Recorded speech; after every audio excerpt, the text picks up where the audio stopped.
Hi everyone! Welcome to my vlogs. It's Queen Eyebags. Ito yung time na nag-walking kami doon sa Impian Imas dito sa Johor, Malaysia.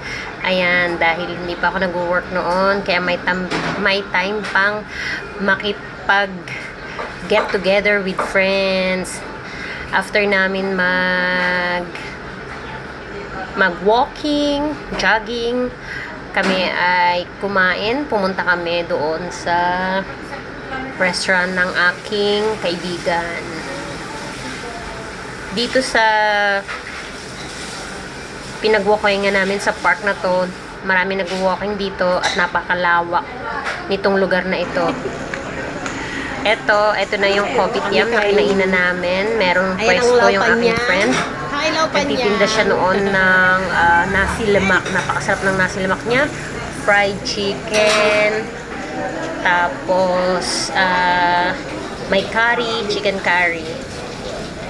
Ito na yung mga in-order namin. Sa friend ko ay fried egg with vegetable at hinihintay pa ang nilulutong tocino. Ang mga anak ko naman syempre Chinese food pa rin. Ang in-order nila ay mga fried chicken. Pwede naman silang kumain kaya yun na lang.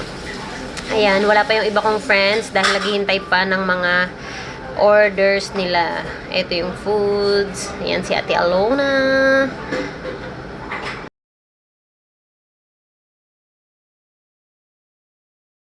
Hindi siomai, nakalimutan ko na.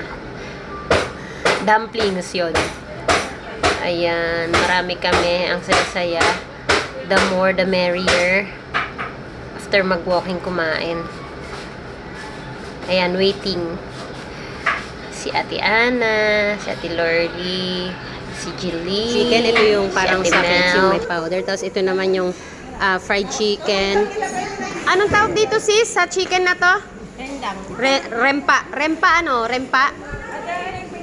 Rendang rempa ba yan? Ay hindi, ano to? Fried chicken rampa. Ayan, finally, lahat Si na Bear, kumakain. si Ate Ana, si Ate Alona, si Ate Hilda, and si Ate Mel. Ang mga chikiting, si Joy. Sige, te, pero gagawin ko tong anak video. kong Ay, picture na lang. Ayan. Thanks for watching. God bless. Ang saya namin yan.